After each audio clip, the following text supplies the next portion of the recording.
Therapy కేవలం 4th stage వాళ్ళకే ఇస్తారా డాక్టర్ గారు?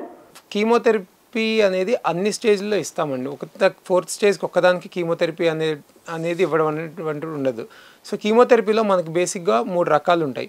ఒకటి నియోఅడ్జువెంట్ కీమోథెరపీ అంటాం. అంటే క్యాన్సర్ ఎక్కడికి పాకలేదు, లేకపోతే క్యాన్సర్ అర్లీ స్టేజ్లో ఉంది, ఫస్ట్ స్టేజ్లో కానీ సెకండ్ స్టేజ్లో కానీ థర్డ్ స్టేజ్లో కానీ ఉంది, కాకపోతే మనకి అది సర్జరీ ఆపరేషన్ కొద్దిగా క్యాన్సర్ సైజ్ పెద్దగా ఉంది.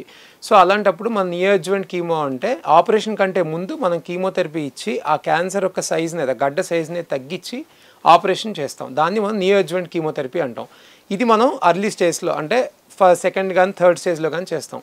తర్వాత అడ్జువెంట్ కీమోథెరపీ అంటాం. అంటే క్యాన్సర్ చాలా అర్లీ స్టేజ్లో ఉంది, సేమ్ ఇది కూడా అంతే, కాకపోతే మొత్తం ఆపరేషన్ చేసే ఒక స్టేజ్లోనే ఉంది. సో అలాంటప్పుడు ఏం చేస్తామంటే క్యాన్సర్ ఫస్ట్ ఆపరేట్ చేసిన తర్వాత అందులో కనుక మనం ఆపరేషన్ చేసిన దాన్ని మనం పెథాలజీకి పంపిస్తాం, అంటే పరీక్షకు పంపిస్తాం.